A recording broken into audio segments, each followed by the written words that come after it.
근데 어떤 분이 이제 댓글을 좀 달아서 교회 세습에 대해서, 그래서 교회 세습에 대해서 제가 자주 한번 찾아봤어요. 찾아보고 저도 한번 정리를 좀 해봤는데, 그럼 한번 생각해 보세요.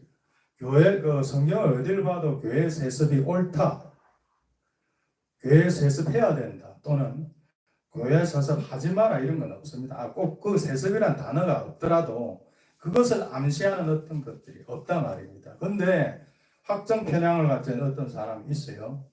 자기는 교회 세습은 옳지 않다라고 하는 이 주장을 마음속에 받아들인 거예요. 자, 그렇게 해서 성경을 읽어요. 어떤 구절도 다 그걸 지지하는 것처럼 느껴져요. 그게 확정 편향이에요. 그것이. 그래, 느껴진다. 성경도 그걸 이야기하네? 이 사람을 점점 강화시키겠죠. 교회 세습은 잘못된 거야. 교회 세습은 잘못된 거야. 근데 어떤 사람이, 아니요, 성경 이 구절에 이렇게 교회 세습 잘못됐다고 이야기하지 않습니까? 이 사람은 어떻게 돼? 안 들어요. 아니요, 이게 맞아. 그러니까 하나님의 말씀 앞에 맞서는 이런 형국들이 된다. 성경에는 과연 그 교회 세습에 대해서 뭐라 하나? 근데 여러분 생각해 보세요. 교회 세습을 이야기할 때 대부분 큰 교회만 시비를 겁니다. 개척교회 세습, 저는 문제 잡고 그런 사람 하나도 못 봤어요. 저 신대원 시절에 조만한 교회에서 한번 개척할 때 있었는데, 그 원로 목사님 아들이 미국 가서 유학 갔다 와서 그 교회를 맡더라고요. 그때 세습이 논란도 되기 훨씬 전 일이죠. 저는 그게 보기 좋았어요. 아버지의 과업을 아들이 있네. 있네. 그리고 교인들도 다 동의했어요. 어릴 때도 그래 같이 자랐고 걔가 커서 유학 갔다 와서 이어봤네. 그게 뭐 그래 문제될 게 있나? 예를 들어서 차범근과 차두리가 있죠. 차범근 축구 선수고 차두리도 축구 선수예요. 이대네. 이것도 세습이네. 저는 세습이라기보다는 아름답게 느껴졌죠. 그죠? 차두리는 어렸을 때부터 축구에 엄청나게 노출이 많이 됐죠. 자기 아버지가 축구 선수니까. 자기 아버지가 축구 한 걸로 먹고 산 거고. 그래서 내가 어렸을 때부터 축구에 대한 문화적으로 열력이 있었고, 또 신체적으로 DNA 50% 아버지 갖고 태어나니까 체격도 아버지처럼 하체가 발달했어요. 그런데 더더군다나 자기도 축구를 하고 싶대. 그럼 시켜야죠. 그걸 마다할 그 아버지가 있습니까? 그렇게 하는 게 오히려 자연스럽고 가성비도 좋고 좋은 결과가 나겠지요. 그리고 그런 것들을 우리 보면 아름답죠. 그거가 뭐 그래 나쁜 건가? 그런 걸 세습이라고 한다. 이름을 붙였다 쳐도 그게 그리 나쁜가? 그럼 저는 역으로 질문하고 싶어요. 그거 왜 세습을? 당신이 일평생 일군 그 사업체, 식당, 당신이 일평생 모은 그 돈 자신한테 안 줄 거냐고. 그 세습 아니냐고. 그건 세습 아닙니까? 자기가 평생에 이제 식당을 했어요. 자식이 하고 싶다. 아빠 그 식당 내가 이어받고 싶어. 그럼 주죠. 그 당연한 거지. 안 줄 아버지가 아니야, 내가 니한테 못 주겠다. 야, 이건 내가 다 재산 하나 내서 가난한 사람한테 다 나눠줘야 되겠다. 어리석은 겁니다. 어리석은 비성경적인 겁니다. 좌파들이 그렇게 프레임을 딱 만들었어요. 상속하지 않고 가난한 사람한테 다 납으면 좋은 사람, 프레임을 딱 세팅했잖아요. 성경 말씀에 반한다고요. 잠언 19장 14절에 이래 되어 있습니다. 집과 재물은 조상에게서 상속하거니와 이래 되어 있어요. 집과 재물이 내가 없어서 우리 아들 못 주는 거지. 그게 문제지. 집과 재물 내가 있는데 조상이 자식한테 안 줍니까? 주지. 그게 인지상정이죠. 그걸 뭘 한다니까요, 공산주의자들은. 그걸 뭐라 한다니까요. 자기들 그거 없으니까 부자들이 지주들이 집과 땅과 수천 채 있으니까 자식한테 물려주니까 사촌의 땅 사람 배가 아픈 거예요. 배가 아픈 거예요. 욕심이 나는 거지. 공의를 빙자해서 욕심을 갖고 주기 싫은 거예요. 남의 자식 잘 되는 꼴이 보기 싫은 거예요.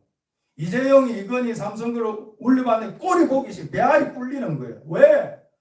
나는 저 나이에 저런 돈 없는데 저 이재용이는 아빠 잘 만나서 수조 받네? 받을 수도 있죠.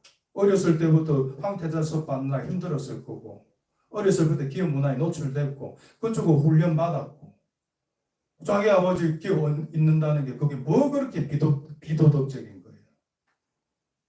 교회에서 큰 교회에서 그래 어린 아들이 어릴 때부터 아빠를 바라보고 나도 아빠처럼 돼야지 해서 교육받고 훈련받고 해서 뭐 유학 갔다 와서 이어받는다면 그리고 교인들도 그게 다 동의를 한다면 뭐 그래 잘못된 일이냐 말입니다. 그게 만약에 그 교인들이 반대를 한다. 그러면 또 이제 문제가 될 수 있죠. 그때 또 하나님 인도하신 거가 어떻게 하면 되겠지만, 그러니까 어떤 절대적인 어떤 뭐 세습은 나쁘다, 세습은 좋다 이런 거에 대해서 말을 안 하시더라고 하나님은. 하나님 말씀 안 하시고, 또 혹자는 그래 이야기해요. 아니 모세를 이어받았던 여호수아는 모세하고 피 한 방울 안 섞인 그런 사람 아닙니까? 그런 식으로 이양돼야 되는 거 아닙니까 사회?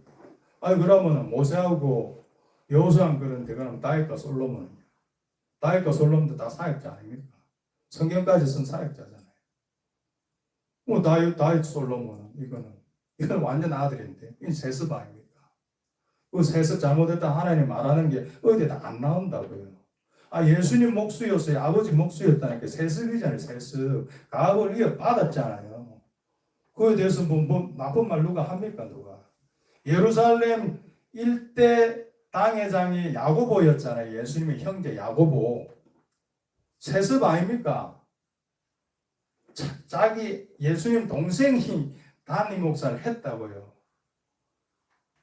그런데 성경 어디에도 거기에 대해서 뭐 잘못됐다 이런 이야기를 하지 않는다.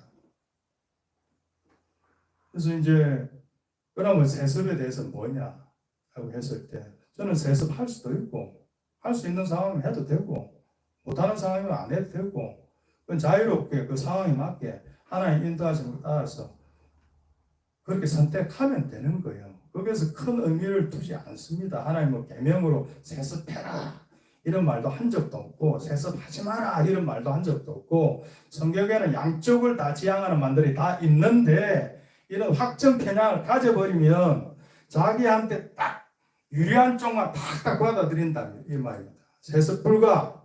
그리고 딱 보니까 모세하고 여호수아 틀리잖아. 그 세습 불가 하나님 맞네. 근데 그러면 다윗과 솔로몬 하나님 세습된 정권도 로보암도 하나님 마음에 안 들으면 뒤집어 엎어버려요. 하나님 세습을 인정하는 듯 했다가도 또 마음에 안 들 때 없애버린다고요. 하나님은 그 부분에서 너무나 자유롭다. 그러나 우리는 너무나 쉽사리 뭔가 우리의 어떤 관을 형성시킨다. 우리의 어떤 주의, 우리의 어떤 신학을 세운다. 그리고 그것을 엄청나게 방어한다.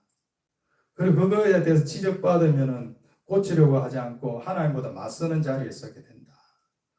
그렇다면 이런 습성이 우리 삶에 모일 때는 이게 신앙이 점점 이상해진다.